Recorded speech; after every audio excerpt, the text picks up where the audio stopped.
Mukha lang malaki ang inilaang budget sa 2026 para sa edukasyon, kalusugan at iba pang social services. Pero ika nga, looks can be deceiving.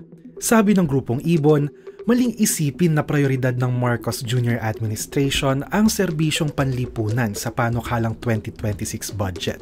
Yung 2026 budget, kahit anong kumbaga ay napakagaganda na salita ang sabihin ng ating pamahalaan na ang laki ng alokasyon ng social services. Prioridad talaga ay manatili yung sigla ng negosyo sa harap ng isang depisito sa budget.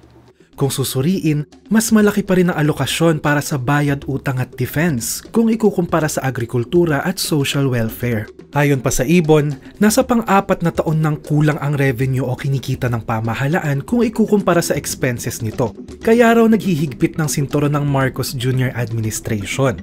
Pero ang tanong, bakit social services ang binabawasan? Yung pagbabudget ng pamahalaan, yung paggastos niya at yung pinakadireksyon ng kanyang pamamahala ng ekonomiya ay pabor doon sa patuloy na pagkita ng mga oligarchs o nitong mga korporasyon na ito. Ano ba yung mga sektor na yan? Ayan, infrastructure, real estate, construction. Umiiwas yung pamahalaan sa paggastos ng para sa kagalingan o para sa panlipunang serbisyo. Mas itinutuon niya ngayon yung paggastos dun sa pambayad ng kanyang pagkakautang at panggastos din sa pagpapasigla ng negosyo sa pamamagitan ng pagbibigay ng infrastruktura. Kakaharapin daw ng Marcos Jr. Administration ang crisis of spending dahil sa direksyong tinatahak ng budget allocations nito.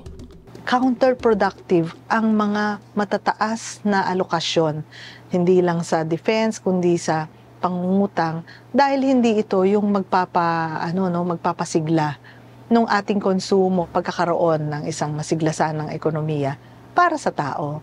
Kaya para sa budget watchdogs, importanteng maging mapagbantay ang publiko sa magiging pagdinig para sa 2026 national budget.